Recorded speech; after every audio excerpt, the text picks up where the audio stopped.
안녕하세요.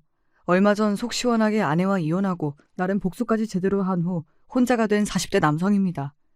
여러분, 눈 뜬 장님이라는 말 아시나요? 눈을 뜨고 있지만 제대로 된 진실을 보지 못하는 사람을 뜻하는 말인데요. 딱 제 전 아내에게 어울리는 말입니다.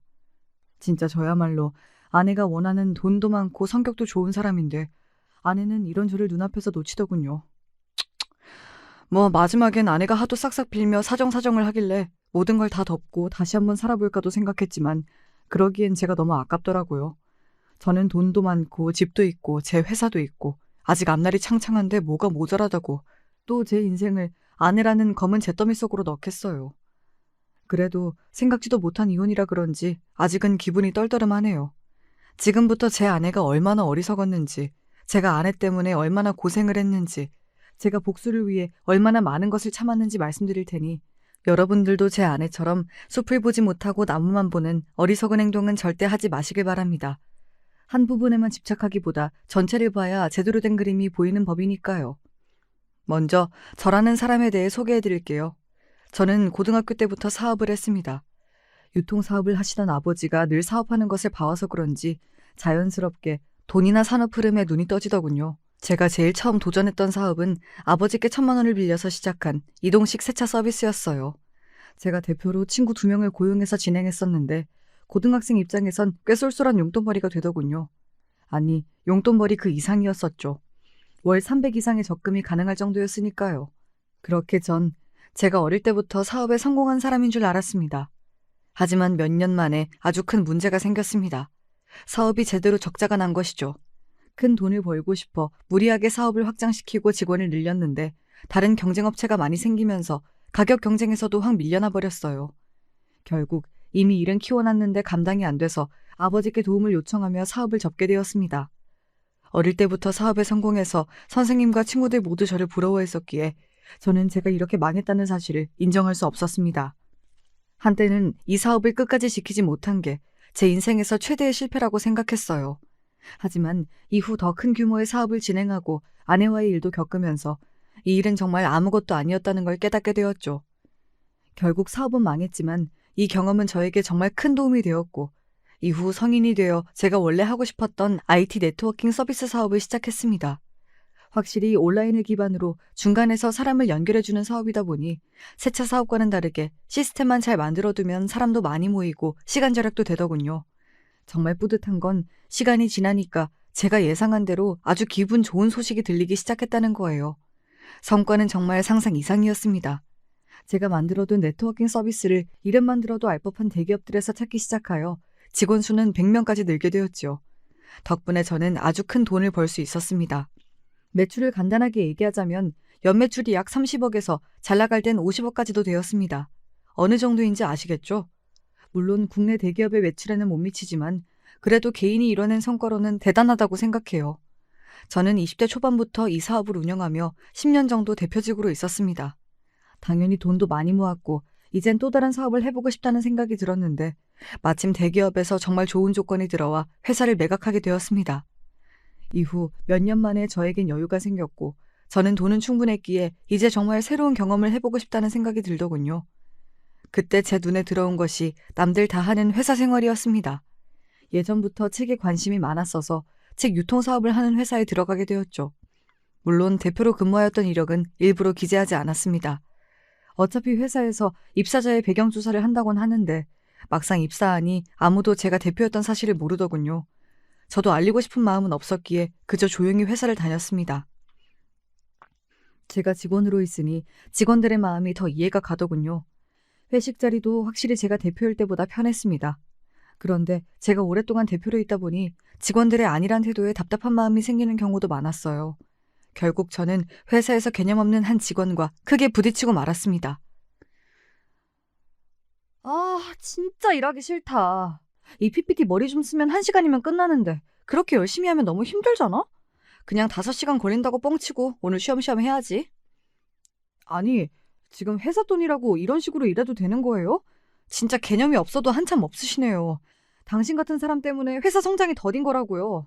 이런 식으로 할 거면 그만두세요. 저기요.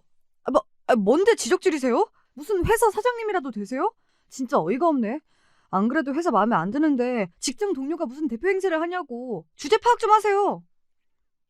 참나, 맞는 말 했더니 저에게 주제 파악이나 하라고 하더군요. 이런 개념 없는 직원을 보니 예전에 제가 운영하던 회사에서 골치 아팠던 직원들이 떠오르면서 확 짜증이 나더군요. 저 직원에게 제대로 훈수를 두려고 하던 그때 정말 예상치 못하게 이 싸움에 누군가가 끼어들었습니다.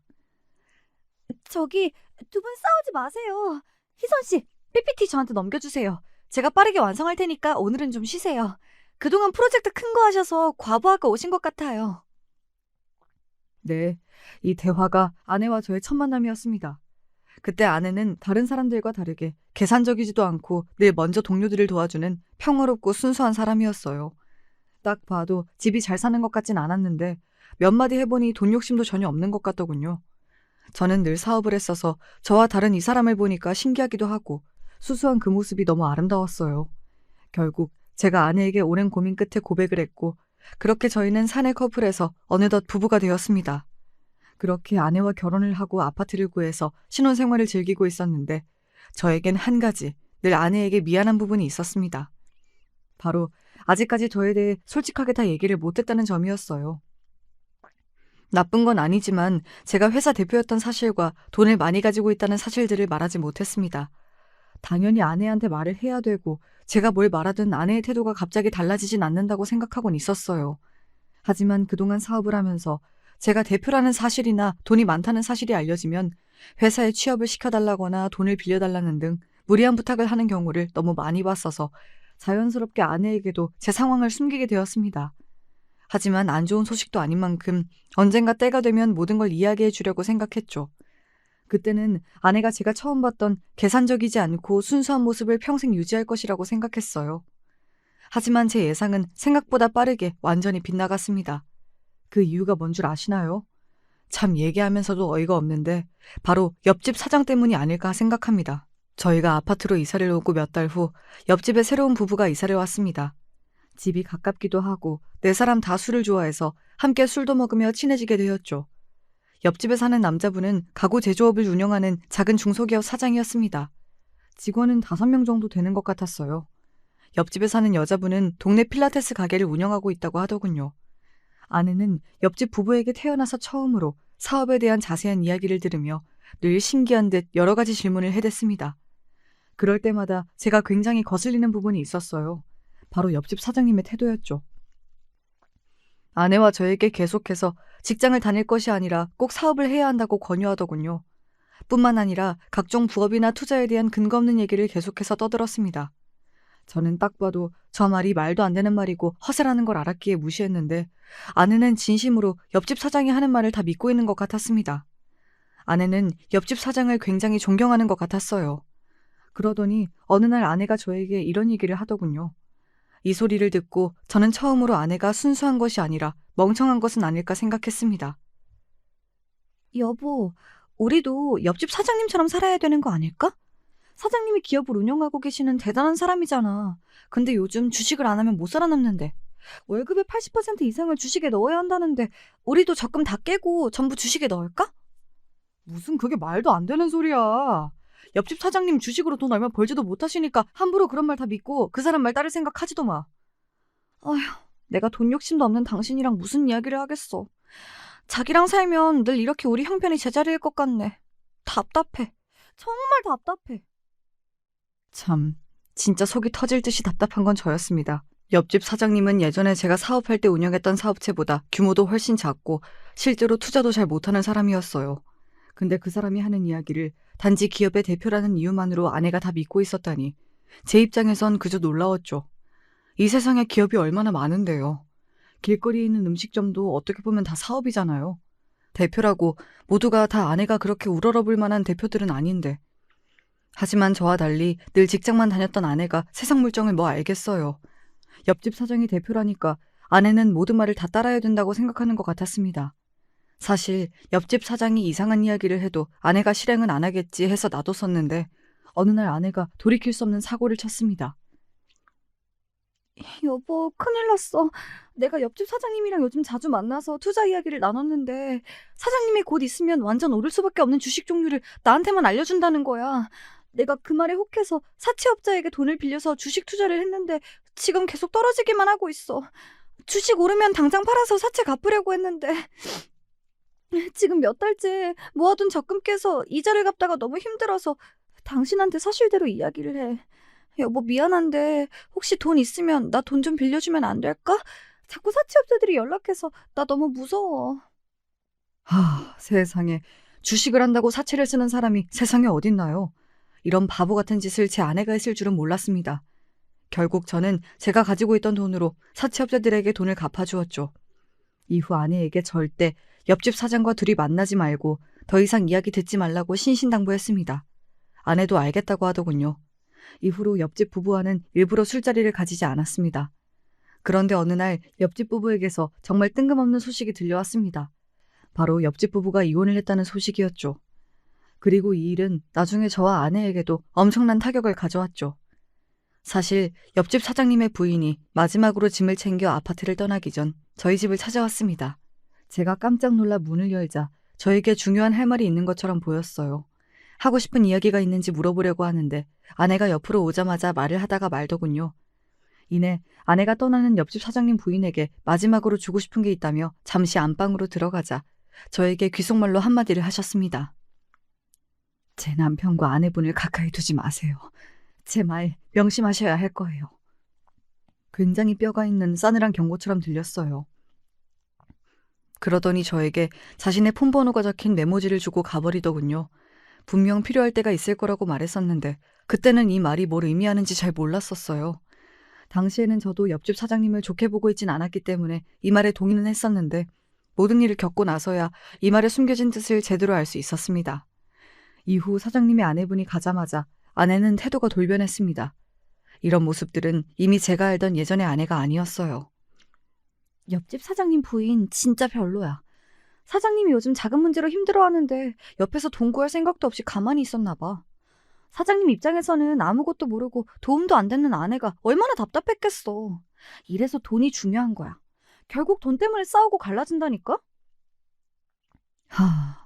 왜 이런 말들이 그토록 순수했던 제 아내의 입에서 나오게 된 걸까요? 정말이지 예전의 아내는 절대 할 수 없는 말들이었습니다. 아내는 절대 사람을 뒤에서 욕하지 않고 돈 욕심을 부리는 사람이 아니었거든요. 옆집 사장님과 친해져서 많은 이야기를 나누더니 아내까지 옆집 사장님처럼 변하고 있는 불길한 느낌이 들었습니다. 아내가 돈 때문에 순수함을 잃고 자꾸 옆집 사장이랑 어울리는 것도 싫어서 제가 정말 많은 돈을 모아뒀다고 사실대로 얘기하려다가 아내가 꺼낸 이 말을 듣고 절대 이야기를 하지 않기로 결심했습니다. 주변에 돈 많은 사람 있으면 좋겠다. 주식이나 부동산 투자하게 돈 좀 달라 할 텐데. 회사도 하나 차려달라 하고 싶고. 물론 내가 회사 운영은 안 해봤지만 요즘은 전문 경영인 쓰면 된다며? 옆집 사장이 그러는데 돈 있으면 그냥 회사 차리고 필요한 분야에 사람 다 고용하면 된대. 대표 되는 것도 완전 쉽다는데? 내 주변에 왜 돈 많은 사람이 없을까? 참 철없는 소리지요. 회사 운영이 그렇게 쉬울 리가 없지 않나요?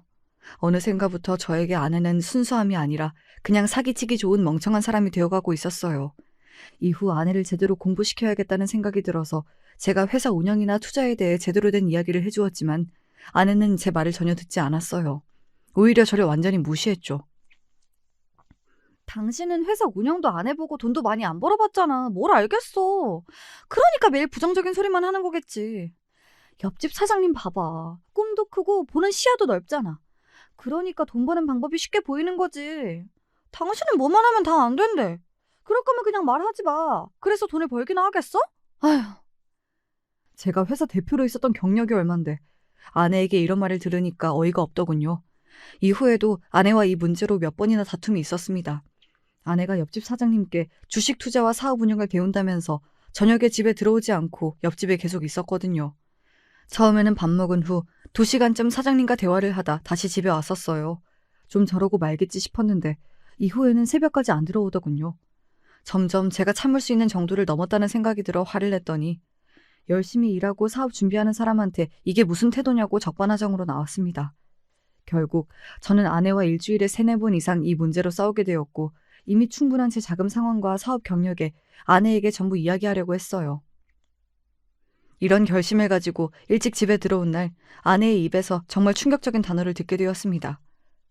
단 한 번도 예상하지 못한 시나리오였죠. 나 당신한테 할 말 있어. 요즘 당신이 사업 준비한다고 자꾸 옆집 사장님이랑 새벽에도 같이 있잖아. 근데 앞으로 그럴 필요 없어. 왜냐면 사실 그러니까 내가 말 끊어서 미안하지만 나부터 얘기할게. 우리 이혼하자. 뭐? 방금 뭐라고 했어? 이혼? 갑자기 무슨 이혼이야? 미쳤어? 난 돈 없는 사람보다 부자가 좋아. 당신보다 옆집 사장님이랑 같이 살고 싶어졌어. 이 말을 듣는 순간 옆집 사장을 조심하라 하던 사장 부인의 말이 단지 옆집 사장이 허세가 많고 사업과 관련하여 근거 없이 좋은 말만 던지는 사람이어서 한 말이 아니라는 것을 이제서야 알게 되었습니다. 옆집 사장은 제 아내를 순진한 제 아내를 꼬실 수 있는 사람이었고 이미 옆집 사장이 부인과 이혼하기 전부터 제 아내와 어느 정도 불륜을 저지르고 있었던 것 같았습니다. 즉, 옆집 사장 부인이 경고한 메시지에는 남녀 관계도 있었어요. 저는 정말 생각지도 못했고 이해도 가지 않았습니다. 아니, 저보다 나이도 많고 돈도 없는 저 사장이 뭐가 좋다고 아내가 저한테 이혼을 요구하는 걸까요? 제가 저보다 잘난 사람이면 질투라도 나겠는데 그런 것도 없고 그냥 제가 세상에서 겪은 일 중에 제일 어이가 없었습니다. 이후 아내에게는 일부러 침착한 척 잠시 우리도 시간을 갖자고 서로의 마음을 좀 더 제대로 확인해보자고 얘기했어요. 아직 상황 파악이 안 됐고 제가 뭘 해야 할지 아무것도 확신이 서지 않더군요. 그저 머리가 복잡하고 속이 상했습니다. 이후 혼자서 아내가 한 말이 계속 떠오르면서 너무 수치심이 들더군요. 결국 계속 고민하다가 저와 비슷한 상황을 겪었을 옆집 사장의 부인에게 전화를 걸었습니다. 전화를 받은 그분의 반응은 정말 충격적이었어요. 제가 전화할 걸 마치 예상이라도 한 것 같았습니다. 하지만 저는 전화를 끊고 이 전화를 정말 잘 걸었다고 생각하게 되었어요. 옆집 사장의 부인이 하는 이야기를 듣고 저는 제가 이제부터 해야 할 일이 무엇인지 알게 됐거든요. 이 대화가 없었다면 어차피 저도 갈피를 잃고 답 없는 아내에게 매달리고 있었을지도 모르겠네요. 정말 제가 세상에서 제일 싫어하는 비효율적이고 감정에만 취해 있는 바보들처럼요. 안녕하세요. 생각보다 늦게 전화하셨네요. 제 말 이제 이해하셨죠? 저도 처음에는 이 상황이 믿기도 힘들고 어이가 없었습니다. 옆집끼리 참 더러워서 말이 안 나오네요. 지금부터 제 말 똑똑히 들으세요. 저희가 해야 될 건 슬퍼하는 게 아니라 제대로 된 복수예요. 지금 상황이 화도나고 억울하시죠? 그 감정을 저랑 같이 둘에게 복수하는 데 사용해 보시는 건 어때요? 방금 전까지 너무 슬프고 수치심이 들어서 힘들었는데 말씀 들어보니 일리가 있군요. 답 없는 저 둘한테 매달리고 슬퍼할 시간도 아까운 것 같아요. 복수가 제대로 된 답이죠. 그런데 어떤 식으로 복수를 해야 하죠? 좋은 방법이 있나요?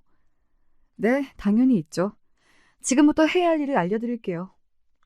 그렇게 저는 옆집 사장 부인과 힘을 합쳐 아내와 옆집 사장에게 복수를 하기로 했고 일은 속전속결로 진행되었습니다.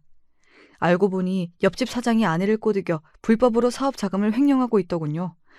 옆집 사장의 부인은 경찰에 제대로 신고하기 위해 여러 가지 증거를 모으고 있었습니다. 저는 옆집 사장과 아내 몰래 사장이 운영하는 중소기업 직원들을 만나 더 많은 증거를 확보하기 위해 노력했습니다. 그러자 정말 말도 안 되는 핵심적인 증거들이 나오더군요. 그 작은 기업에서 할 수 있는 온갖 횡령은 다 한 듯 보였습니다. 참 뒤가 구린 놈이었죠. 옆집 사장이 회사의 재무관리도 함께 진행하고 있었기에 가능한 일이었습니다. 사장은 가짜로 여러 공급업체와 계약을 맺고 해당 업체에 돈을 지급한 것처럼 보이게 하여 실제로는 외국 계좌로 회사 자금을 보내고 있었더군요.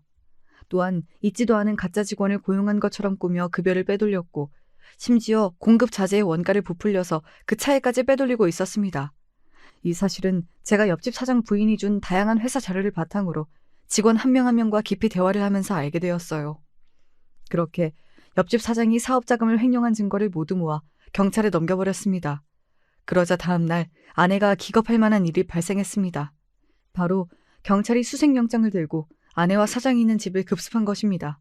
사실 아내는 얼마 전부터 제 집을 나가 옆집에서 살기 시작했습니다. 저와 이혼은 하지 않은 채로 당당히 두 집 살림을 하고 있는 거였죠. 제가 일부러 침착하게 행동했더니 바보같이 뒤에서 무슨 짓을 꾸미는 줄도 모르고 이 모든 걸 이해해주는 줄 아나 봅니다. 그렇게 아내가 옆집에 있었어서 경찰이 오자마자 소리를 지르면서 경악하는 긴박한 상황이 다 들리더군요. 곧이어 경찰의 현실적이면서도 어이없는 질문까지 듣게 되었습니다. 아내와 옆집 사장의 신원을 확인한 경찰이 아내를 보고 대체 왜 옆집에 있는 거냐고 묻더군요. 아내는 불륜이 쪽팔린 것은 알았는지 말을 더듬었습니다. 그러자 옆집 사장은 경찰들에게 누가 이런 신고를 했냐며 다 허위 신고라고 자기는 아무 잘못 없으니 당장 나가라고 소리를 지르더군요. 저는 그 순간 무슨 생각이었는지 쾅 문을 열고 경찰들에게 얘기했어요. 안녕하세요. 저 옆집에 사는 이 여자의 원래 남편이자 사장님의 불법 사업 자금 횡령을 신고한 사람입니다. 경찰관님들, 날도 더우신데 정말 고생하십니다. 감사합니다. 제가 갑자기 이렇게 소리를 치자 경찰관들은 놀란 표정으로 저를 바라보았고 아내는 경찰관들의 눈치를 보더군요. 옆집 사장은 듣자마자 저에게 온갖 욕을 퍼부었어요. 그러게 처음부터 회사 자금 관리를 투명하게 잘 하셨으면 이런 일도 없었을 텐데 어리석고 불쌍하더군요. 이후 옆집 사장은 어떻게 됐을까요? 제가 예상했던 대로 구치소에 수감되었습니다. 여기서 정말 황당한 게 뭔 줄 아시나요? 옆집 사장이 구속되자마자 아내가 다시 저희 옆집인 저희 집으로 들어오더군요. 기가 차고 코가 찼지만 옆집 사장과 아내에게 제대로 복수를 하려면 아직은 아내가 필요했기 때문에 꼭 참았습니다. 그리고 오히려 이 기회에 아내를 완전히 제 편으로 만들어야겠다고 다짐했죠. 저는 곧바로 돈에 눈이 멀었지만 멍청한 아내에게 제가 원하는 정보를 캐낼 수 있는 아주 좋은 방법을 생각해냈습니다. 그리고 그 방법이 아주 잘 먹히더군요. 그러기 위해서 제가 먼저 아내에게 이 상황에 대해 사과를 건넸습니다. 아유, 답답한 나 대신 돈 많고 능력 있는 옆집 사장님이랑 새로 시작해보려고 당신이 용기를 냈을 텐데 왜 당신한테만 이런 일이 생긴대? 아참, 당신은 내가 이 상황을 만들었다고 오해할 수도 있겠구나. 우선 말없이 경찰에 신고해서 미안해. 근데 당신이랑 옆집 사장이 불법 자금 횡령한 걸 알고 있는 다른 사람들이 신고했다면 가지고 있는 모든 증거를 다 넘겨서 재판받을 때 더 불리했을 거야. 나는 당신이 많이 안 다쳤으면 좋겠어서 일부러 사람들한테 내가 신고하겠다고 말한 거라고. 우리가 갈라졌음에도 당신을 끝까지 위하는 내 마음이 잘 전달됐으면 좋겠다. 뭐야, 그런 거였어? 내가 또 당신을 오해했네. 고마워. 나라면 내가 엄청 미울 텐데. 당신은 끝까지 나 생각해주니까 내가 더 미안하다. 아, 옆집 사장이 절대 들킬 일 없을 거라 했는데 이게 어떻게 된 걸까? 다행히 경찰관들이 난 안 잡아갔는데 나중에 나까지 경찰서로 끌고 가는 건 아니겠지? 서류상으로는 당신이 안 들어가 있어서 당신이 직접적으로 피해보는 건 없을 거야. 그리고 당신이 피해를 보게 된다면 어떻게든 내가 도와줄게. 그래도 우리 한때 사랑했던 사이잖아. 사실 난 이 상황이 너무 속상해. 당신이 옆집 사장이랑 살아도 정말 잘 됐으면 좋겠거든. 그래서 말이야. 내가 당신을 돕고 싶어. 지금 상황으로는 사장님이 과징금이나 벌금 때문에 많은 돈을 잃거나 사업을 못하게 될 수도 있거든. 내가 어떻게든 알고 있는 사장님들한테 돈을 빌려서 당신이 옆집 사장님이랑 새로 사업을 시작할 수 있도록 돈을 마련해 줄게. 근데 그러려면 나도 지금 당신이랑 옆집 사장이 어떤 상황인지, 뒤에서 무슨 일을 하고 있는지 제대로 알아야 하거든. 지금부터 내가 묻는 거 전부 솔직하게 대답해 줄 수 있어? 정말? 당연하지. 나는 당신이 나 미워하는 줄 알았는데 아니었구나. 다행이다. 사실 당신이 돈은 없지만 너무 좋은 사람이라 내가 돈 때문에 옆집 사장님을 선택한 게 내 마음에 걸렸거든. 당신이 사업 자금만 지원해줄 수 있다면 난 뭐든 할 수 있어. 전부 물어봐. 역시 당신은 두뇌 회전이 참 빨라. 말 이해도 잘하고. 진작 사업을 했어야 되는데 내가 그런 사람이 아니어서 참 안타깝네. 먼저 옆집 사장이 불법 자금을 숨긴 해외 계좌랑 비밀번호를 다 나한테 알려줘야 하고 불법 장부가 있다면 그것도 날 보여줬으면 좋겠어. 이걸 다 알아야 내가 얼마나 필요한지 또 경찰이 닥쳤을 때 어떻게 해결할지도 얘기해줄 수 있거든. 옆집 사장은 내 말 안 믿을 것 같아서 나한테 이런 거 알려준다고 미리 얘기 안 했으면 좋겠다. 내 말 알아듣지? 그럼 일주일 내로 전부 정리해서 줄게. 정말 고마워. 돈 많이 벌면 당신도 줄게. 제 아내 참 순진한 건지 멍청한 건지 그렇게 저에게 모든 걸 순순히 알려주더군요. 이 사실을 알게 되면 옆집 사장이 얼마나 화가 날까요? 드라마에서만 보던 제대로 된 복수를 할 생각에 저는 아주 속이 시원했습니다. 그렇게 10일 후 사장은 풀려났습니다. 하지만 거액의 벌금도 물어야 했고 사업도 당장 이어갈 수 있는 상황이 안 되었죠. 미친 듯이 저를 원망하더군요. 저는 이때 옆집 사장의 전 부인에게 양해를 구하고 제가 부인이 복수하고자 하는 것을 막기 위해 대신 증거를 숨겨서 신고한 것이라고 아내에게 얘기한 것과 똑같이 옆집 사장에게 얘기했습니다. 처음엔 안 믿더니 이후 전 부인과 대화를 하고 나서야 제 말을 믿더군요. 사장의 전 부인과 미리 말을 맞춰놔서 들키지 않을 수가 있었습니다. 이후 저는 아내가 이야기해준 더 많은 불법 자금 정보를 경찰에 넘겼어요. 해외 계좌를 추적하고 있던 경찰에겐 아주 도움이 되는 정보였죠. 이후 제가 잠시 짐을 찾으러 집에 왔을 때 옆집 사장이 아내에게 화내는 것을 들었습니다. 야, 너가 경찰에 알려줬지? 내 해외 계좌 그거 경찰이 다 알고 있잖아. 아무도 추적 못할 텐데 이게 어떻게 된 거냐고.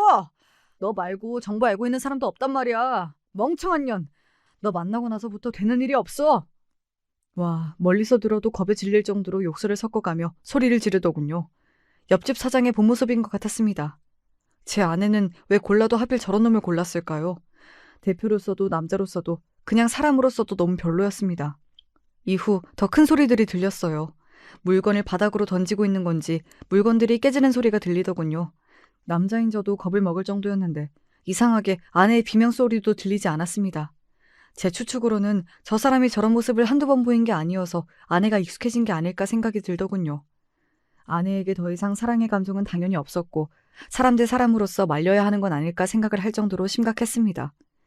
이후 물건을 던지는 것은 멈춘 듯 했고 아내와 다시 대화를 나누는 것 같길래 그냥 물건 가지고 다시 제 갈 길을 갔습니다. 저는 아직도 할 일이 많았어요. 경찰에서 하는 일과는 별개로 개인적으로 사장의 사업이 완전히 망하도록 뒤에서 손을 쓰고 있었거든요. 사실 경찰에게 불법 자금 정보를 전달하기 전부터 옆집 사장의 회사에 있는 직원들과 몰래 만나고 있었습니다. 곧 옆집 사장의 사업이 망할 것이라는 이야기를 전했죠. 이 사실이 믿기지 않고 저를 도울 생각이 없는 직원들에겐 제 인맥을 통해 다른 회사로 이직을 시켜주겠다고 제안했습니다. 정말 다행히도 한 명 빼고 모든 직원들이 저를 도와주기로 하였습니다.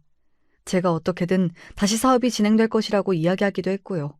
직원들은 저를 믿어주는 것뿐만이 아니라 제 아내와 불륜을 한 옆집 사장의 인성을 굉장히 문제 삼더군요. 사람 대 사람으로서 저를 걱정해주기도 하였습니다. 사실 이야기를 나눌수록 제가 생각했던 것보다 능력 있고 너무 좋은 사람들이라 제가 회사를 차리면 데려오고 싶을 정도로 탐이 났습니다. 결국 저는 오랜 고민 끝에 직원들에게 아주 중요한 계획을 이야기했습니다. 과연 제 계획이 무엇이었을까요? 저는 이 계획을 아내와 옆집 사장에게도 똑같이 얘기해서 그들을 설득해야 했기 때문에 먼저 아내를 만났습니다. 아내는 만나자마자 울상을 짓고 있더군요. 옆집 사장의 사업이 망한 것 같다면서요. 저는 아내에게 달콤한 말을 건넸습니다. 지금 잘 되고 있는 사업의 종류를 보여주며 사장을 설득해 큰 돈을 대출받아 당장 새로운 사업을 시작하라고 했죠. 모자란 돈은 당연히 제가 저번에 얘기한 대로 보태주겠다고 했고요. 아내는 대출을 받아본 적이 없었기 때문에 처음엔 제 말을 거절했지만 제가 예전에 대출을 받은 것을 보여주며 사업을 안 하는 저조차도 대출을 받을 수 있다고 아내를 설득하니 알겠다고 했습니다. 결국 제 말이 잘 먹혔는지 아내는 그날 밤 문자를 보내왔습니다. 당신 말대로 사장님 설득해서 아주 큰 대출을 받았어. 나도 받고 사장님도 받았어. 사실 너무 큰 돈이라 불안하긴 한데 당신 말 믿고 하는 거니까 무슨 일 있으면 당신이 같이 책임져 줄 거지? 어? 저는 계속해서 아내를 안심시키고 이후 사업이 잘 될 수 있게 다양한 정보를 주며 도와주었습니다. 대신 아내에게 한 가지 조건을 걸었어요. 제가 사업 자금을 마련해주고 도와주는 대신 직원들에게 회사 지분을 일정 부분 주고 직원들을 모두 주주로 임명해달라는 것이었습니다. 옆집 사장은 이 말을 듣고 처음엔 제가 회사를 맘대로 하려 한다며 분노했지만 아내는 대주주는 옆집 사장이라는 말에 흔쾌히 동의하더군요. 이후 옆집 사장과 아내의 새로운 사업은 승승장구했습니다. 사실 저는 배가 아프지도 않았어요. 모든 게 제가 만들어 놓은 판이었기 때문이죠. 이 사업이 잘 되어야지 제가 원하는 걸 할 수 있었거든요. 사업이 어느 정도 안정되자 저는 아내에게 사업을 확장할 것을 제안했습니다. 이번에는 사업 자금을 대출 없이 제가 모두 제공하는 조건이었죠. 아내는 제가 아내에게 미련이 남은 줄 알더군요. 저한테 이제 자기를 옆집 사장에게 보내달라고 아니면 자기가 정말 미안해서 잠을 못 자겠다고 얘기하던데 제가 보기엔 늘 생각 없이 잠 안 자는 것 같아서 전혀 진심이 느껴지지 않았습니다. 아내에게 오만정이 다 떨어진 지 오래여서 아내와 사적으로 감정적인 이야기하는 것을 최대한 피하고 말을 돌려 사업 얘기만 하려고 노력했죠. 결국 아내는 제 바람대로 옆집 사장에게 사업을 확장할 것을 얘기했고 그 사업 확장에 제가 중요한 키가 된다는 것을 전하기 위해 저는 다른 사람들이 보면 아무리 복수라 해도 절대 있을 수 없는 상황까지 만들게 되었습니다. 바로 옆집 사장과 저와 아내가 셋이서 함께 밥을 먹는 자리를 마련한 것이었습니다. 아내 입장에선 아직 혼인관계에 있는 전 남편과 다시 혼인관계를 시작한 바람남 불륜남과 함께 밥을 먹는 상황이네요. 제가 말하면서도 이게 뭐 하는 짓인지 어이가 없네요. 저는 이 둘을 만나서도 미친 듯이 착한 척을 했습니다. 솔직히 같이 있는 것 자체가 역겨웠어요. 하지만 제대로 된 복수를 하려면 계속해서 참아야 했죠. 제가 이 둘에게 뭐라고 했는 줄 아시나요? 저는 공과 사를 잘 구분하는 사람입니다. 사적으로 저에게 큰 상처를 준 두 사람이지만 사업적으로 볼 때 정말 능력 있는 사람이라고 생각해서 사업 자금을 마련해 드린 거예요. 그리고 좋은 성과를 내신 걸 보니까 역시 제 믿음이 틀리질 않았네요. 그리고 저는 이제는 둘의 진정한 사랑을 응원하고 있습니다. 이런 말도 안 되는 소리까지 해댔습니다. 저 이 정도면 배우해도 될 것 같지 않나요? 어떻게 속마음과 다른 소리를 이렇게까지 잘할 수 있는지 제가 생각해도 놀라웠어요. 제가 이렇게 말하니 옆집 사장은 저를 미친놈처럼 바라보더군요. 하지만 저를 철석같이 믿는 아내가 제 말이 진심이라고 계속해서 얘기하자 의심의 눈초리를 거두는 듯 보였습니다. 결국 저는 아내에 이어 옆집 사장에게도 같은 배를 탔다는 느낌을 제대로 심어주었죠. 제가 이런 행동을 괜히 한 건 아니었어요. 바로 며칠 후에 있을 제대로 복수할 상황을 위해서였습니다. 그리고 드디어 제가 기다리고 기다리던 그날이 되었습니다. 사실 며칠 전 아내와 옆집 사장과 밥을 먹을 때 더 큰 사업 확장을 제안하면서 제가 사업 확장을 위한 인프라와 돈을 제공하는 조건으로 앞으로 회사의 주주로서 지분을 가지고 싶다고 이야기했었습니다. 물론 이 말은 다 뻥이었어요. 제가 원하는 걸 얻기 위해서 그럴듯하게 말해본 것이었죠. 그리고 오늘은 옆집 사장이 일이 있어서 아내와 저 둘만 만나서 사업 확장을 위한 계약서를 작성하는 날이었습니다. 아내는 저를 만나자마자 기쁜 표정으로 연신 고맙다고 얘기하며 계약서를 정말 대충 읽어보더군요. 그러더니 제 예상보다 훨씬 빨리 도장을 찍었습니다. 참 허무했어요. 이 계약서에 도장을 찍게 만들기 위해서 제가 얼마나 역겨운 일들을 견뎌왔는데 아내는 그걸 아는지 모르는지 너무 쉽게 자기가 한 번에 무너질 이 서류에 도장을 찍어버리더군요. 참, 여러분, 이 서류가 어떤 건지 아시나요? 겉으로는 사업 확장을 위한 계약서처럼 보이지만 사실은 아내와 옆집 사장을 한 번에 무너뜨릴 수 있는 어마어마한 계약서입니다. 이 계약서에는 치밀한 함정이 있었어요. 바로 아내와 옆집 사장이 사업의 소유권과 지분의 80%를 저에게 완전히 넘기는 내용이 포함되어 있었습니다. 아내는 제가 사업을 잘 모른다고 믿고 아무 의심을 안 했을 거예요. 다음날 옆집 사장도 계약서에 함께 사인을 하기로 했었는데 그래도 한 회사의 사장이니까 계약서와 관련해선 굉장히 깐깐할 것이라고 생각했어요. 하지만 옆집 사장도 제 아내와 다를 바가 없더군요. 계약서를 읽어보지도 않고 사인을 해버렸습니다. 저는 이제서야 제 복수의 끝이 보인다는 생각에 짜릿하더군요. 옆집 사장과 아내 둘 다 가장 기쁘고 기대하던 순간에 모든 게 무너져 내리는 절망적인 기분을 꼭 느껴봤으면 좋겠다고 생각했습니다. 이후 저는 더 바쁘게 움직이기 시작했어요. 계약서에 도장과 사인을 받은 후 저는 사업체와 그에 속한 자산들을 즉시 제 명의로 이전하기 시작했습니다. 이후 이미 제 편이었던 회사의 주주들에게 대주주와 대표이사의 변경이 있을 것 같다고 주주총회를 연다고 이야기했죠. 이 소식은 당연히 옆집 사장에게도 전해졌겠죠? 그날 저녁 옆집 사장과 아내가 제 집 문을 미친 듯이 두드리더군요. 저에게 갑자기 직원들이 딴소리를 한다고 대주주가 바뀌는 문제가 생길 것 같다며 난리를 쳤습니다. 제가 과연 문을 열어줬을까요? 아니요. 정확히 말하면 문을 열어줄 수 없었습니다. 저는 다른 아파트로 이미 이사를 갔거든요. 그 집은 당시 집이 필요했던 제 친구에게 사용하라고 월세를 줬죠. 근데 그 친구가 워낙 몸집이 크고 멀리서 보면 꼭 건달 같은 이미지라 옆집 사장이 보자마자 완전히 쫄았다고 합니다. 이후 저는 옆집 사장과 아내의 연락을 모조리 씹었습니다. 더 이상 받아야 할 필요가 없잖아요. 전 원하는 걸 이미 손에 넣었으니까요. 그리고 며칠 후 드디어 제가 그토록 기대하던 주주총회 날이 되었습니다. 이날 그토록 기다렸던 제대로 된 복수를 할 기회였죠. 물론 주주라고 해봤자 7명 정도 있었지만 어쨌든 믿었던 도끼에 발등이 찍히고 모든 직원과 돈이 날아가는 기분은 제대로 느끼게 해줄 수 있지 않나 싶네요. 주주총회에 도착하자 아내와 옆집 사장은 얼굴이 사색이 된 채 긴장해 있더군요. 이후 둘은 저를 보면서 왜 전화를 안 받았냐고 소리를 쳤습니다. 여보, 아니 김정현 주주님, 왜 이렇게 전화를 안 받으시나요? 지금 회사에 무슨 일이 있었는지 아세요? 이런 중요한 순간에 대체 왜 연락을 씹으시냐고요. 뭐야? 어디 있다 이제야 나타나는 거야? 제정신이야? 너가 돈 보태놓고 이 사업까지 망하면 어쩌려고 이런 식으로 일처리를 해? 참, 둘 다 제가 대주주라는 사실은 꿈에도 모르나 봅니다. 집에 가서도 작성한 계약서를 전혀 읽어보지 않는 듯 했어요.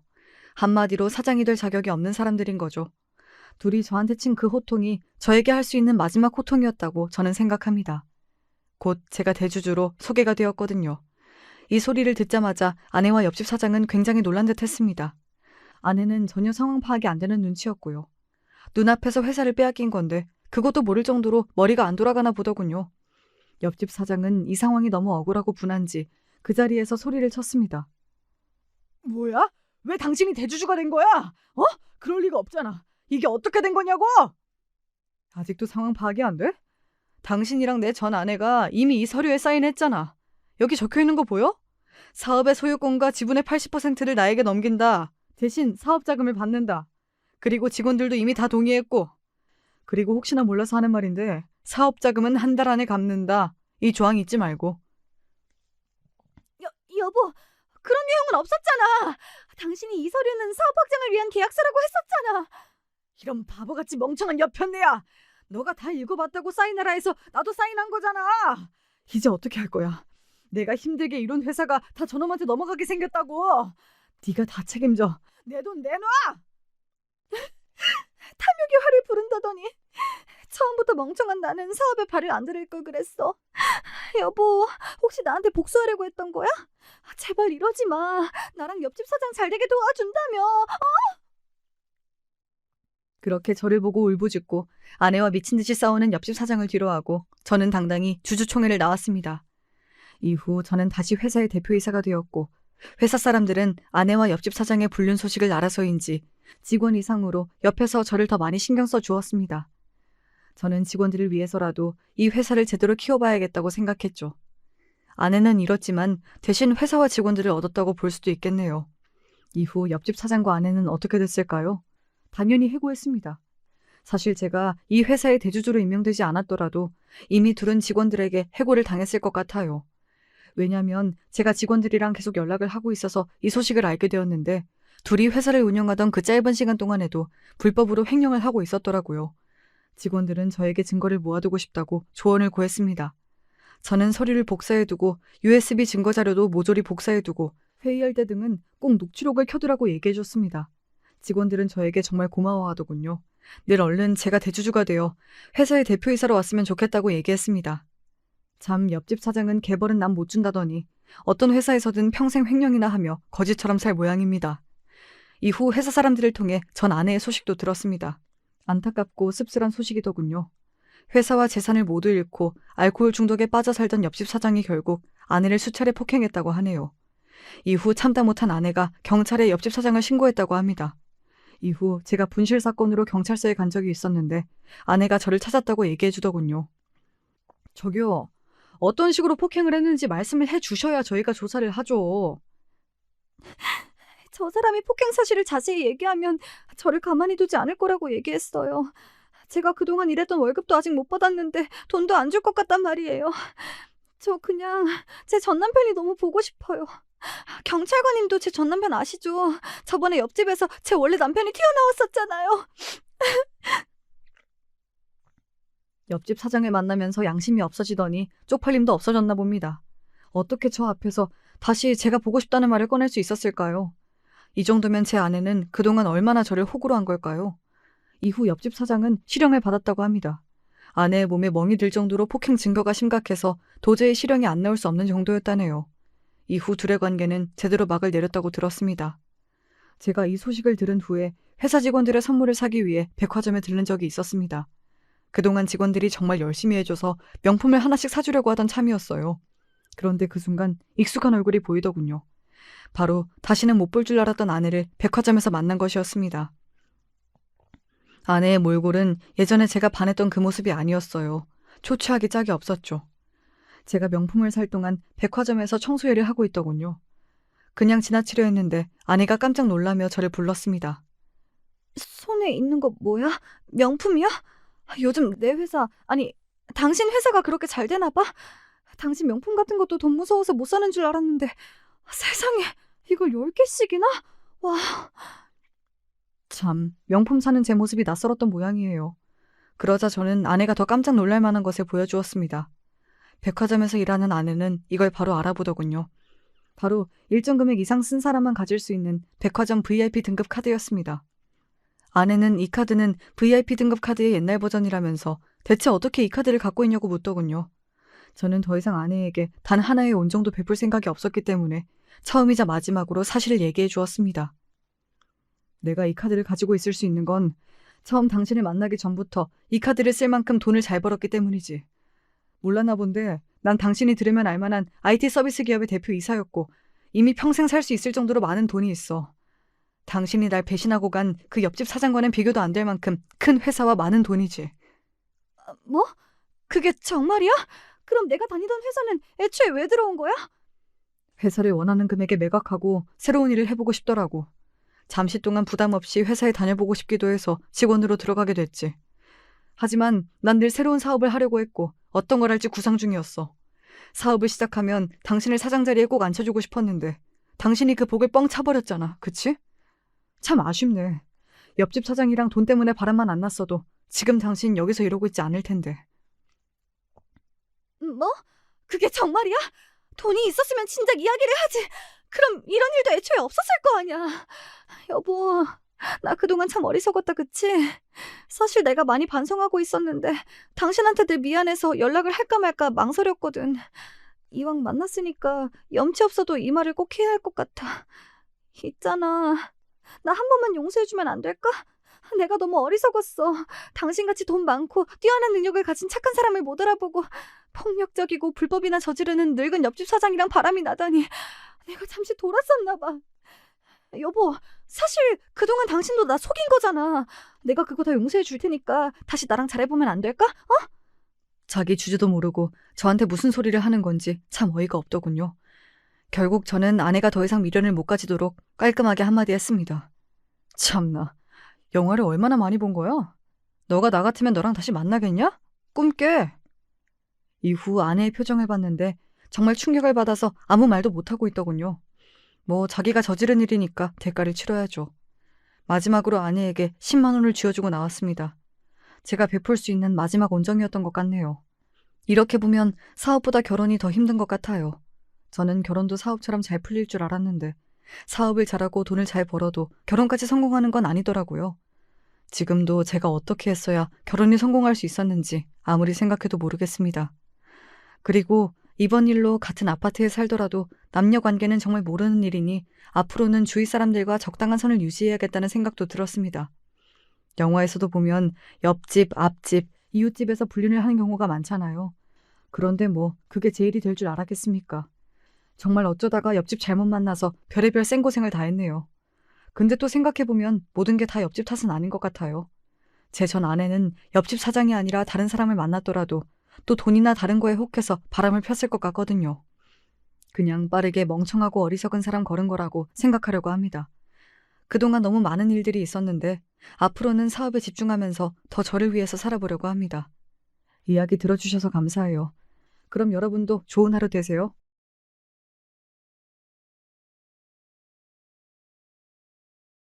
전 개인적으로 사고방식이 어릴 때보다 많이 굳어버렸다는 것을 실감할 때면 나이를 먹었다고 생각이 들어요.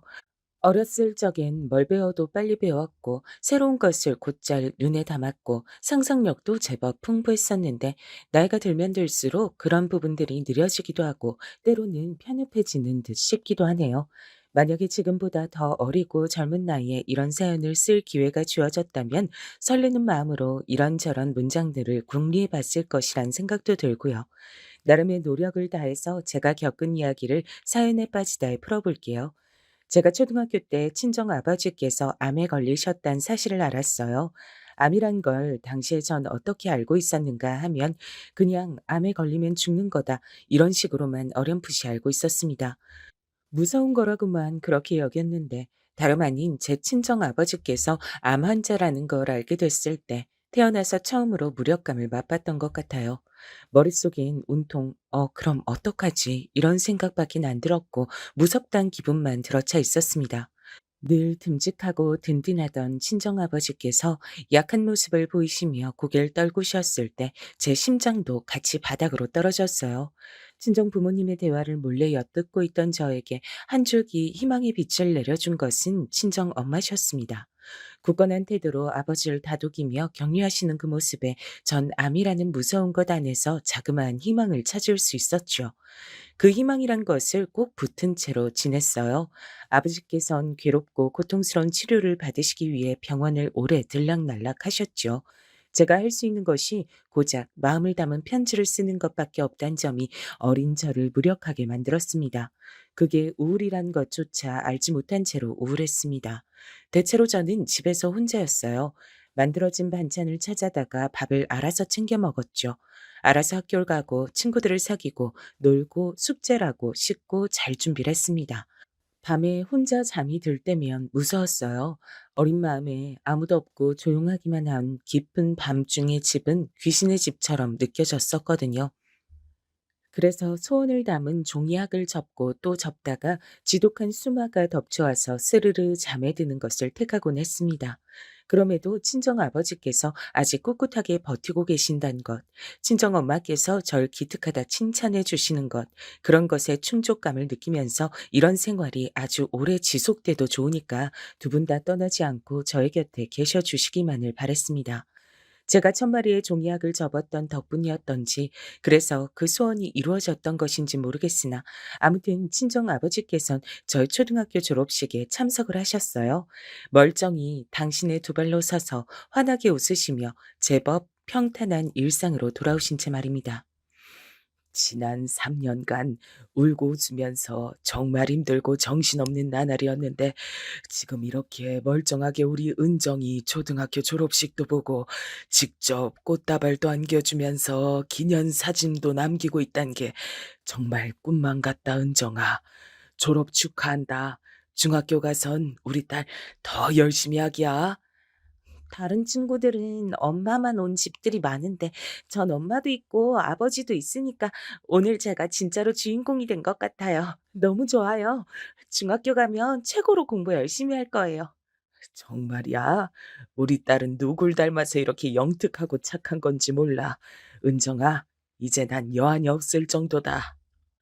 행복해 하시던 친정 아버지의 그 말씀을 못 뱉도록 제가 막았어야 했나 봐요. 여한이 없단 소리 못 하시도록 제가 막았어야 했어요. 제가 설렘 가득한 중학교 생활을 시작한 지 불과 몇 달 지나지 않아서 다시 상태가 나빠졌단 병원 측의 청천벽력과도 같은 소견을 듣게 됐습니다.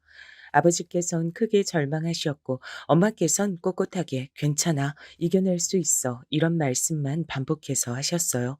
전 아버지께서 다시금 그 고통스러운 병원 생활을 하시게 된 것이 슬펐습니다. 하지만 돌아가실 거라고 생각하진 않았어요. 이미 제가 초등학교 때 병원 생활을 오래 들락날락 하시는 걸 봤기 때문에 어느 정도 안일한 마음을 갖고 있었던 거예요. 그러나 제가 1학년 생활을 마치기도 전에 친정 아버지께선 결국 이제는 힘들다는 의료진의 이야기를 듣게 되셨습니다. 아니야. 이대로 끝낼 순 없어. 이대로 당신 보낼 순 없어. 마지막까지 뭐라도 해봐야 돼. 당신 절대 포기하지 마. 친정엄마께선 마지막 지푸라기라도 잡는 심정으로 서울에 가보겠다고 하셨습니다. 우리나라에서 5손가락 안에 드는 대형 병원이 목적지였죠. 저도 가겠다고 졸라댔습니다. 엄마, 저도 같이 가게 해주세요. 저도 따라갈래요. 은정아, 너 무슨 소리를 하는 거야? 넌 학교 다녀야지. 어딜 따라와? 말도 안 되는 소리 하지 마. 엄마야말로 지금 말도 안 되는 소리 하고 계신 거예요. 지금 아버지 상태 안 좋다면서요. 그것도 아주 많이 안 좋다면서요. 전 그것도 모르고 이번에도 무사히 퇴원하실 거라고만 생각하면서 여태까지 아무 생각도 없이 지내고 있었어요. 바보같이 지난 몇 달을 날려버렸다고요. 그런데 만약에 이번이 아버지 마지막이면 어떡해요? 학교는 앞으로 갈 나날이 많이 남았지만 아버지 볼 나날은 그만큼 많이 안 남아 있잖아요. 얘가 정말 언제 이렇게 다 커서 말을 이렇게 잘하는 거람. 이렇듯 크는 걸 나는 다 지켜봐 주지 못한 것 같은데 그럼에도 언제 이렇게까지 의젓해져서는. 친정엄마께선 기어이 제 앞에서 흐느껴 우셨습니다. 그간 굳건하게 버티곤 계셨지만 그 속은 진작에 문드러져 있었음을 저도 그제서야 깨닫고 엄마께 힘이 되어 드리지 못해온 것에 죄송한 마음으로 함께 부둥켜 안고 울었어요. 동이 트기 전 새벽에 출발해서 아침 무렵에 서울의 대형 병원에 도착을 했죠. 권위자라고 알려진 의사가 아버지의 의료 기록을 손에 들고 다가왔습니다. 그리고 아버지의 손을 꼭 잡은 채로 곁을 지키고 있는 저는 내버려둔 채 엄마께만 조심스러운 눈짓을 보내더군요. 몇 걸음 떨어진 위치로 가서 엄마께서 그 의사에게 어떤 말을 전달받으시는 모습을 전 지켜봤습니다. 과연 무슨 얘기가 오가고 있을지 불안과 호기심이 뒤엉키던 바로 그때였어요. 안 돼. 안 돼요. 아직은 안 돼요. 제발요. 부탁드립니다. 안 돼. 친정엄마께서 당신의 가슴을 치시며 작은 소리로 그러나 그 안에 담긴 비통함만은 흘러넘치는 오열을 하셨습니다. 다리에 힘이 풀린 듯 바닥에 주저앉으시는 동안에도 엄마의 온몸이 주체할 수 없을 정도로 심하게 떨리고 있었어요. 그 앞에서 의사는 숙연하게 고개를 떨구고 있었습니다. 안 되는구나. 아무 치료도 더 이상 가능하지 않고 이젠 아버진 돌아가실 일만 남은 거구나. 그 사실을 전 새삼 깨달으며 이를 악물고 울음을 참아냈습니다. 호흡기를 단 채로 눈을 감고 계신 아버지께서 부디 지금의 상황을 모르시길 바랬으니까요. 하지만 잠시 후에 저와 맞잡고 있는 아버지의 오른손이 강하게 제 손을 잡는 것을 보고 전 놀람과 동시에 한 가지 슬픈 사실을 알아차렸습니다. 친정 아버지께서도 비록 눈으로 보지 않으셨지만 제 떨리는 숨소리 하나만으로도 눈치를 채셨던 겁니다. 우리나라에서 최고로 꼽히는 대학병원의 권위자가 어떤 소견을 내놨는지 말입니다. 그곳에서 아무것도 할 수 없었기에 고작 몇 분 후에 저희 가족은 그 병원을 나섰습니다. 넘쳐나는 환자들로 문정성시인 곳에서 저희가 비켜줘야 했기 때문입니다. 구급차를 타고 가자. 그게 맞아. 그게 비싸다는 걸 내가 모를 줄 알아? 안 돼. 그냥 차 타고 가. 무슨 구급차야? 당신 지금 그런 고집 부릴 때가 아니야. 절대로 그냥 차 타고 못 가. 그랬다간 당신 도중에 어떻게 될지 모른단 말이야. 숨도 간신히 쉬고 있으면서 무슨 객길 그렇게 부려. 잔말 말고 구급차 불러서 그거 타고 가. 그렇게 해. 안 된다고 했잖아. 여보, 그냥 가자. 그간 날 그렇게 힘들게 만들었으면 됐지. 꼭 막판에 와서도 날 괴롭게 만들어야 되는 거야? 왜 이상한 고집을 부려? 제발 좀. 내내 격양돼 있던 상태에 계셨던 친정엄마께서 결국 소를 내지르셨고 옆에 같이 있을 분위기가 아닌 것 같아 조금 떨어진 채로 서 있던 제가 깜짝 놀랐습니다. 친정엄마의 저런 모습은 처음이었어요. 당신 스스로도 놀라신 모양인지 손으로 입을 틀어 막으신 채 죄책감과 후회와 그리고 오만 감정들이 가득한 눈빛으로 아버지를 바라보고 계셨죠. 전 숨소리도 내지 않고 그쪽을 주시하고 있었고요. 침묵이 잠시간 이어지고 있던 그때 아버지께서 이렇게 말씀하시며 세상에서 가장 슬픈 방식으로 침묵을 흩으셨습니다. 은정이, 우리 딸 은정이 고등학교 가야 돼. 그 말씀을 듣자마자 제 눈에서 자동으로 눈물이 후두둑 떨어져 내렸어요. 아버지의 호흡이 부족해서 가쁘게 새어나오는 숨결 사이로 뱉어진 힘겨움 가득한 목소리가 제 이름을 담았던 것을 저는 죽는 날까지도 잊을 수 없겠죠. 고등학교도 가야 되고 다음으론 대학도 가야 돼. 우리 은정이가 그래야 하는데 돈 한 푼이 아까워. 난 이제 곧 죽을 팔자잖아. 그런데 뭔 팔자 좋게 구급차를 타고 가겠어. 그러니까 안 돼. 우리 은정이한테 써야 될 돈 나한테 못 써. 당신이 양보해줘. 당신이 고집 꺾어줘. 못난 내가 마지막으로 하는 부탁이야. 도대체 인간이란 동물은 왜 이다지도 큰 슬픔을 느낄 수 있는 생명체로 창조됐을까? 그 점을 그 순간에 전 원망했습니다. 걷잡을 수 없는 슬픔으로 금방이라도 쓰러질 것만 같았는데 아버지께서 아직 살아계시건만 제가 차마 그럴 순 없어서 간신히 참았던 것만 같아요. 죽은 사람 소원도 들어준다는데 아직 살아있는 사람 소원을 내가 왜 못 들어주겠나 싶다. 그래, 알았어. 당신 뜻대로 할게. 친정 엄마께선 그날 눈물로 운전대를 잡으셨죠. 휴대용 호흡기 하나만 달랑 가지고서 친정 아버지께선 조수석에 타신 채로 가셨고 전 뒷좌석에서 울음을 참느라 정신이 없었습니다. 살던 지역의 병원 앞, 거기에 딱 도착하자마자 아버지께선 고통을 호소하셨어요. 응급실에서 의료진들이 전부 뛰쳐나오고 엄마께서 엉엉 우시면서 옮겨지는 친정아버지를 바라보시고 그 모든 것들이 비현실적으로 느껴졌습니다. 여보, 나 떠나고 나면 한 가지만 약속해줘. 꼭 잘 돌보면서 살아주기야. 우리 은정이? 그래, 알았어. 우리 딸 은정이 내가 꼭 잘 돌봐줄게. 그건 걱정하지 마. 아니, 당신 스스로 잘 돌봐주면서 살아. 꼭 그랬으면 좋겠어. 그간 나 때문에 고생 많이 했지. 나 돌보느라 정작 당신 자신을 못 돌봤지. 너무 미안해. 그러니까 이제는 당신 스스로 돌보면서 살아줘. 은정이는 내가 돌볼 테니까 내가 저승에서 눈 부릅뜨고 우리 딸 지킬 거니까 우리 딸은 나한테 맡기고 당신은 꼭 당신 인생 챙기면서 살기야. 알았지? 약속해줘. 마지막 순간에 정말 기적이라고밖엔 설명이 안 되는 일이 벌어졌어요. 비록 가쁜 숨을 내쉬긴 하셨으나 아버지께서 말씀을 잊고 계셨습니다. 불과 1분 전까지만 해도 숨이 꼴깍 넘어가서 이대로 돌아가시는 줄로만 알았거든요. 의료진이 다 놀라서 쳐다보고 있었어요. 저는 정신없이 울면서 아버지의 손을 붙잡아 드렸습니다. 엄마께선 눈물을 흘리시며 환하게 웃으셨어요. 알았어. 약속할게. 나 있지? 당신 정말 사랑해. 처음부터 지금까지 한순간도 사랑 안 한 적이 없었어. 이제 편히 떠나도 돼. 이제는 편히 쉬어. 친정엄마의 말씀을 들으시자마자 아버지께서 바로 숨을 거두셨어요. 마치 마지막 순간을 위해 신이 저희 가족에게 인사를 나눌 시간을 허락했던 것 마냥 단번에 호흡이 끊겨서 아버지께선 그대로 떠나셨습니다. 정말 많이 울었죠.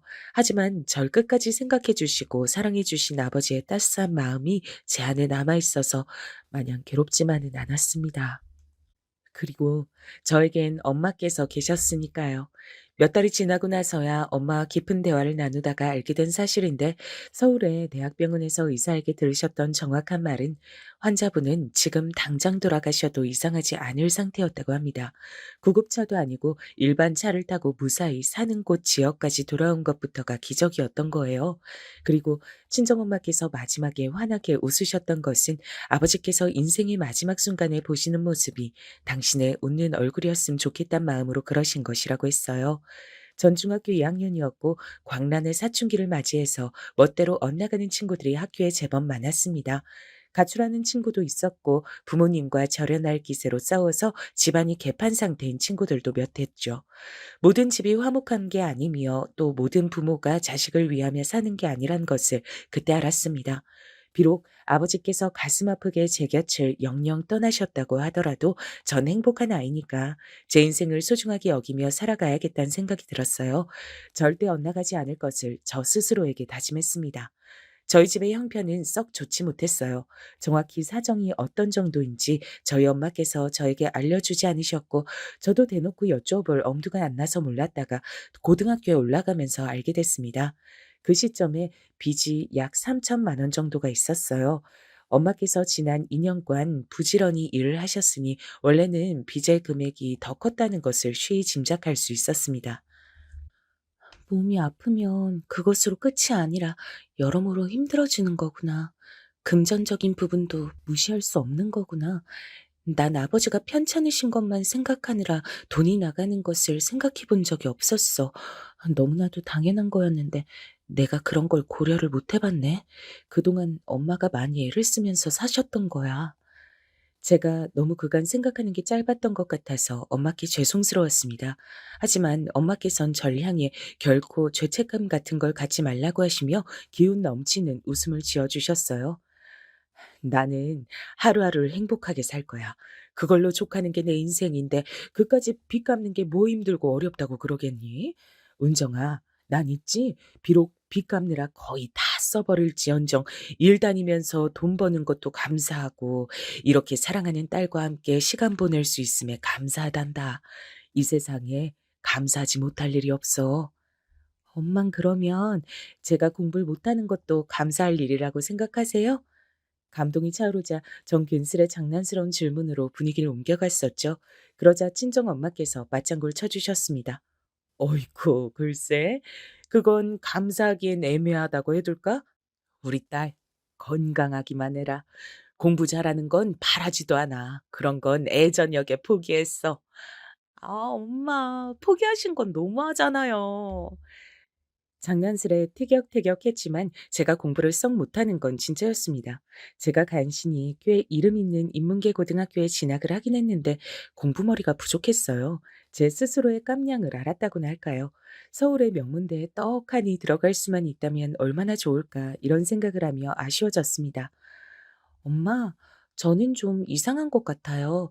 집에 힘든 일을 겪거나 뭐 그런 경우엔 죽기 살기로 공부해서 명문대 들어가고, 그래서 인생 꽃 피우고 집안 일으켜 세우고, 대체로 그러는 거 아니에요? 그런 사람들 많잖아요. 근데 전 왜 안 될까요? 세상 돌아가는 것에 제가 발을 못 맞추나 봐요. 은정아, 그런 사람들이 얼마나 되겠어. 원래 알려지는 얘기들은 전부 다 승자의 시점에서 쓰여지는 얘기들 뿐이야. 1%나 될까? 혹은 크게 잡아봤자 10% 정도가 유난을 떠는 거야. 나머지 80%는 평범함이라는 단어 아래 몸을 아늑하게 숨기면서 살아가. 정말이에요? 근데 10%에서 80%를 더하면 90%잖아요. 그럼 10%가 또 남는데요? 엄마가 계산 잘못하셨나 보다. 아니, 남는 10%는 평범함이라는 단어라도 맛보고 싶어서 발버둥을 치며 살아가는 숫자야. 평범한 것조차 힘들고 때론 허락되지도 않는 그런 삶도 있는 법이거든. 평범함을 그렇게 원한다고요? 엄마, 그런 삶은 되게 불행하겠죠? 하지만 그 삶을 불행하다 어쩌다 이렇게 말하기는 어렵지. 삶은 어쨌든 직접 살아봐야 그 의미가 밝혀지는 거니까 남이 절대로 평가할 수도 없는 영역이야. 저는 그날 엄마와 대화를 나누면서 많이 놀랐던 것 같아요. 들려주시는 이야기들이 전부 단순한 것 같으면서도 세상의 본질을 어느 정도 담고 있는 듯한 그런 깊이가 느껴졌거든요. 엄마, 이제야 제가 이유를 알 것 같아요. 아버지가 엄마하고 결혼한 이유요. 엄마가 이렇게 생각을 엄청 깊게 하시는 분인 줄 처음 알았어요. 만약에 엄마가 대학을 나왔다고 한다면 혹시 철학과 전공이냐고 사람들이 물어봤을 거예요. 어머, 우리 딸이 그 사실을 이제 알았단 말이야? 내가 괜찮은 여자니까 네 아버지가 사람 보는 눈이 있어서 나하고 결혼한 거야. 맞아요. 아버지는 잘생긴 얼굴 때문에 인기도 많았을 텐데 엄마하고 결혼하신 걸 보면 그게 맞는 것 같아요. 그러면 난 얼굴이 별로란 거야? 참나, 은정이 너도 얼굴이 나 안 닮고 네 아버지 닮아서 이쁘다 이거지? 근데 낳아준 건 내가 했으니까 내 덕도 있는 줄 알아. 엄마, 근데 저는요, 아버지한테서 닮고 싶은 게 얼굴 말고 또 하나 있어요. 그게 뭔 줄 아세요? 사람 보는 눈이에요. 정말로 저를 위하고 제 인생의 끝까지 절 붙잡아주는 그런 사람을 만나고 싶어요. 아버지가 엄마를 만났듯이요. 저도 그럴 수 있겠죠? 그럼 당연하지. 부전여전이라고 하잖아. 넌 네 아버지를 많이 닮았으니까 이 다음에 좋은 사람 만나서 결혼할 거야. 제가 좋은 대학에 못 가도 그게 가능할까요? 나는 뭐 대학 나왔다니? 좋은 사람 만나는 게 대학 간판으로 좌지우지 되진 않아. 그러니까 우리 딸 공부 좀 못한다고 의기소침해할 필요 없어. 그러면서 은근히 저한테 공부 못한다고 놀려대셨던 엄마셨습니다. 저는 민망한 웃음을 터뜨리면서 비록 지금은 해결되지 않은 문제들을 안고 살아가고 있으나 밝은 미래가 저희 모녀를 기다리고 있을 거라고 믿었어요. 저에게 과연 어떤 인연이 다가올지 정말 궁금하기도 했습니다. 전 대학을 학비가 지원이 되는 전문대로 갔죠. 대학과 연계가 되는 곳에서 첫 취업을 했고요. 그때가 되자 집에 빚은 없는 상태였으며 취업하던 시기와 비슷하게 이사도 갔습니다. 더할 나위가 없었습니다. 소소한 행복을 누리며 엄마와 둘이서 재미있게 지내던 시기였어요. 그러던 어느 날 외할머니께서 쓰러지셨다는 연락을 받게 됐어요. 연락을 받으시고 나서 엄마께서 늦은 시간까지 멍하게 창밖만 바라보고 계셨습니다. 외할머니께선 워낙 멀리 사셨기 때문에 전 어렸을 때를 제외하고 거의 찾아뵌 적이 없었어요. 그래서 솔직히 깊은 정이라든지 유대감이 없었죠. 쓰러지셨다는 소식을 듣고도 어휴, 어떡하냐 싶은 감상이 다였습니다. 하지만 엄만 다르셨던 거예요. 은정아, 외할머니한테 남은 시간이 오래지 않은 것 같아. 암만 생각해도 내가 외할머니 곁에 가서 마지막 시간을 함께 보내드려야 될 것 같구나. 미안하지만 당분간 혼자 지낼 수 있지? 네? 알았어요. 그치만 엄마 외할머니를 별로 안 좋아하시는 거 아니었어요? 에구구, 우리 딸이 그런 걸 다 느끼고 있었구나. 그래, 맞아. 난 네 외할머니를 별로 안 좋아했어. 어릴 때 무진장 힘들었거든. 외할머니를 이해할 수가 없었지. 그래서 내가 매번 무슨 생각을 하며 지냈던 줄 알아? 난 나중에 자식 낳으면 이렇게 키우지 말아야지. 난 잘해줘야지. 절대로 네 외할머니처럼은 되지 않을 거라면서 이를 바득바득 깔았었어. 외할머니가 미웠거든. 근데 이제 와서 왠지 이해가 가려고 하네. 외할머니도 그렇게 사실 수밖에 없었단 걸 보고 배운 게 그거였을 뿐이고 환경이 사람을 그렇게 만들었을 뿐임을 나의 엄마이실 뿐이 아니라 한 인격체이셨다는 걸 그분도 엄마가 되어 보신 것은 처음이었기에 서투실 수밖에 없었단 걸 이제서야 내가 이해를 한다.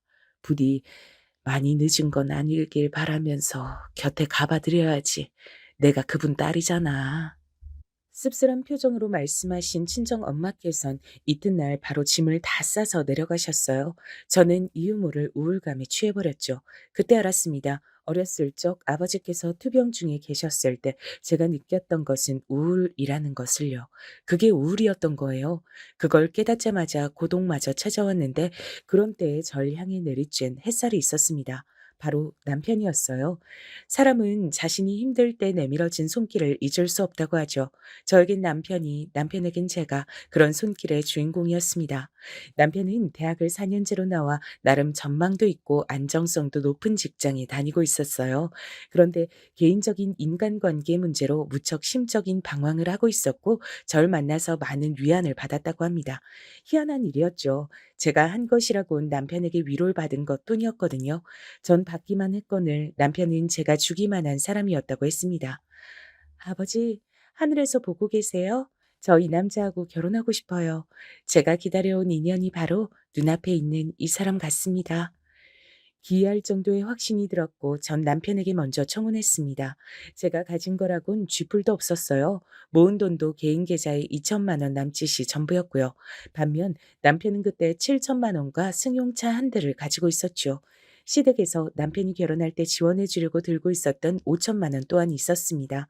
이런 것들을 모두 합쳐 소중하게 미천 삼아 결혼을 했습니다. 결혼식을 3개월 앞두고 외할머니께선 돌아가셨어요. 버틸 만큼 버티고 용 쓸 만큼 용 쓰다 가셨으니 당신께서도 미련이 없으셨을 거야. 나도 이젠 마음이 한결 가벼워 마지막 나날들을 곁에 있어 드리기를 잘했단 생각이 든다. 친정엄마께서 정말로 홀가분해 보이시는 얼굴을 하고 계셔 저도 안심이 됐습니다. 저의 평생을 봐오신 분이 친정엄마신데 그런 분께서 저보고 얼굴이 그 어느 때보다 편안해 보인다고 말씀해 주셨어요. 명백히 남편 덕분이었죠. 윤서방이 얼마나 괜찮은 사람인가 아닌가를 내가 판별할 필요도 없었어. 은정이 너라면 사람을 옳게 골랐을 거란 것을 바로 그 점을 내가 믿었으니까. 우리 딸 행복하게 살아야 된다. 이렇게 다 커서 시집을 가게 되다니 하늘에서 네 아버지가 깜짝 놀라시겠다. 언제 이렇게 어여쁜 숙녀가 다 됐냐고 하면서 놀라 자빠지실 테지. 엄마, 저 행복하게 잘 살게요. 자신 있어서 하는 결혼이에요. 지켜봐 주세요. 지난 날들이 머릿속을 모두 스쳐갔습니다.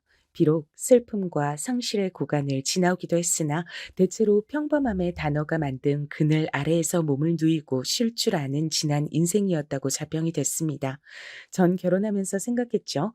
제 인생의 진정한 시작은 지금부터라고요. 저를 며느리로 맞이하시는 시어머니께서 눈물을 몇 번이고 글썽이셨어요. 우리 경준이 내가 정말 온 마음 다해서 키운 자식이야.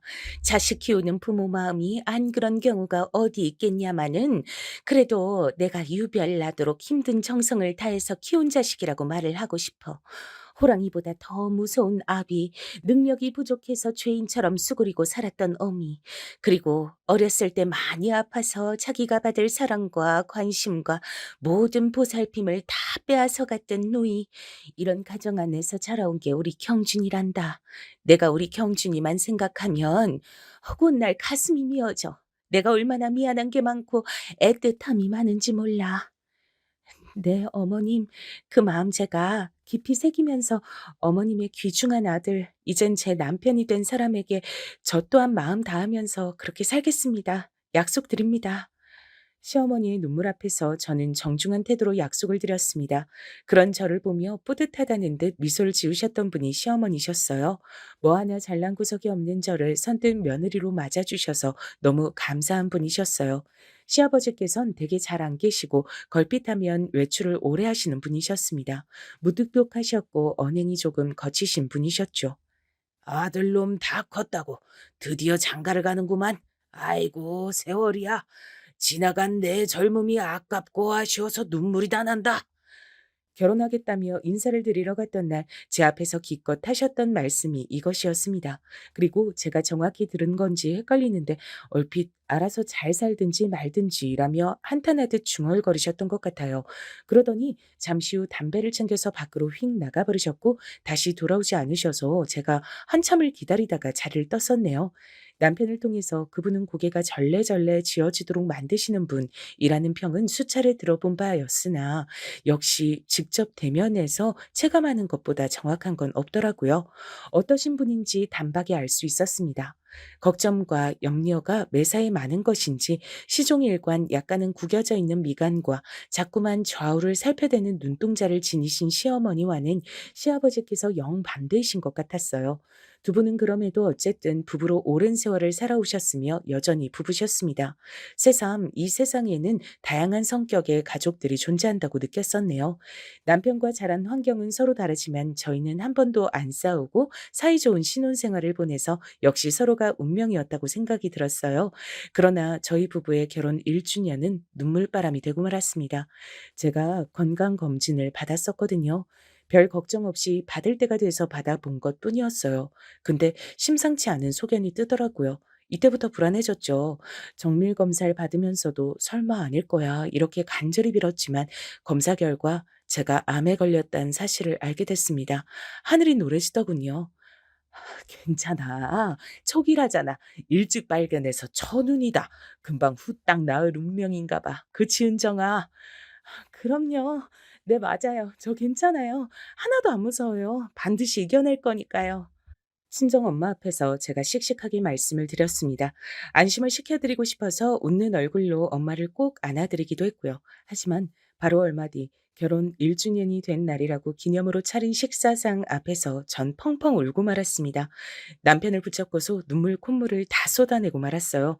사실 무서웠습니다. 괜찮지가 않았어요. 암이란 것 자체가 끔찍한 공포였습니다. 결국엔 아버지의 목숨을 앗아갔으니까요.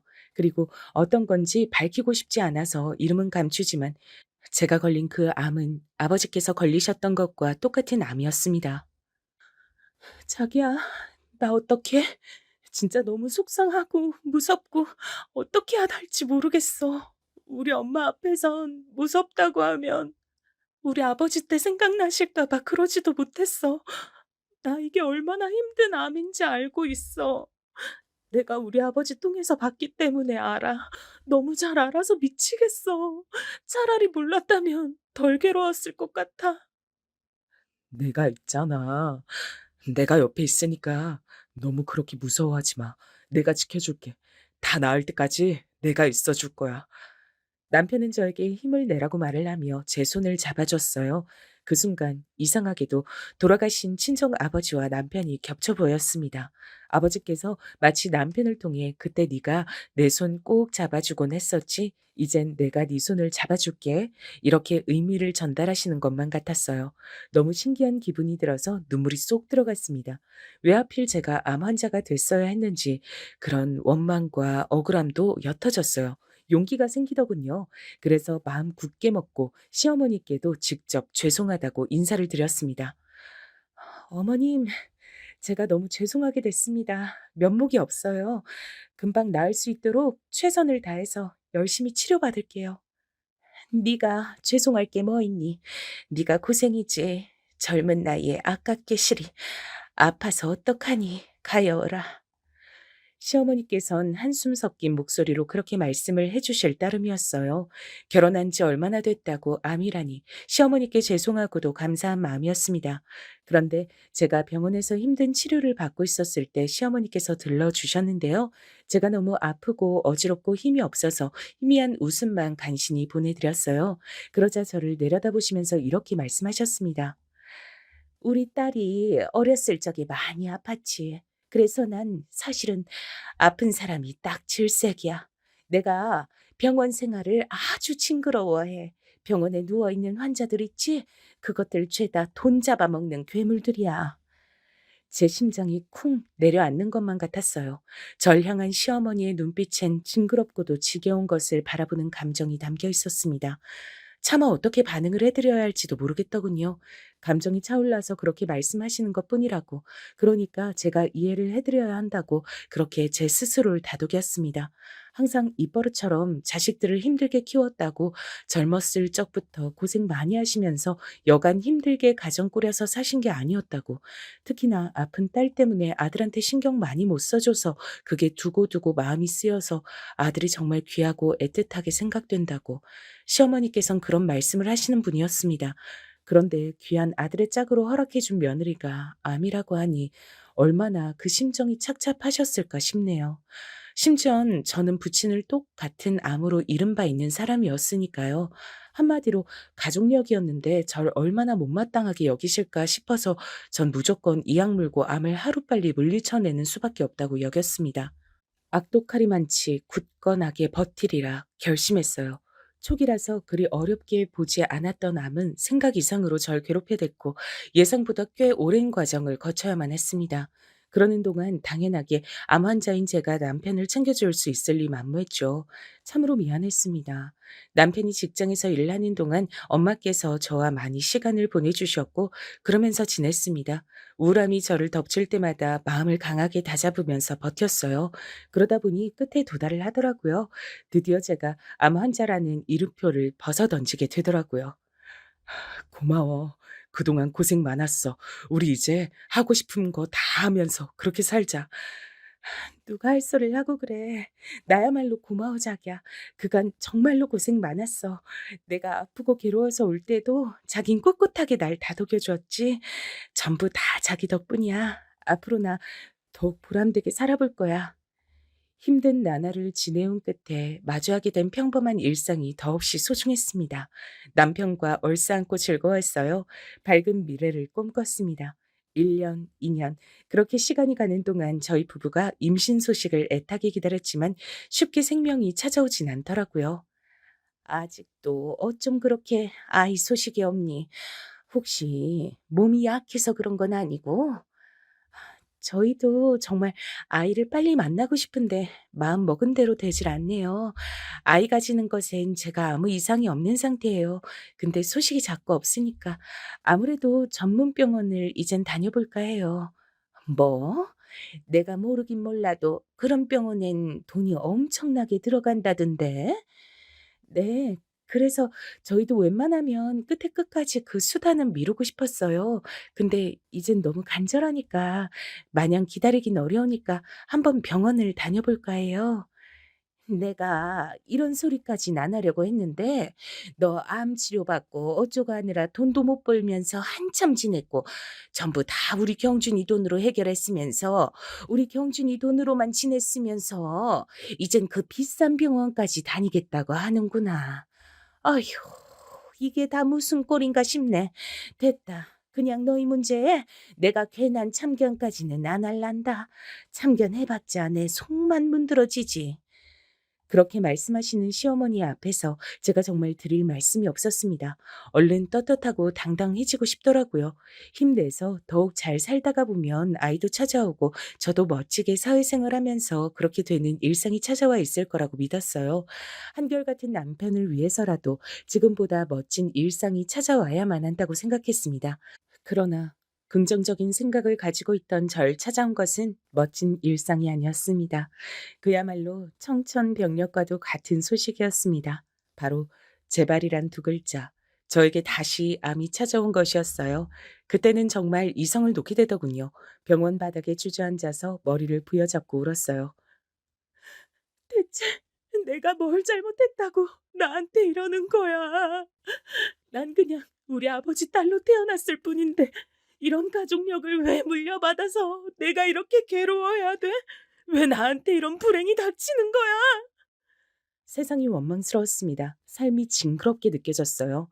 그때 주저앉은 제 어깨와 등을 감싸는 손길이 있었습니다. 아, 제가 혼자 온 것이 아니라 친정 엄마와 함께 와서 암 재발 진단을 받았다는 것. 잠시나마 망각했던 그 사실이 깨달아지면서 이루 말할 수 없는 참담한 기분이 들었어요.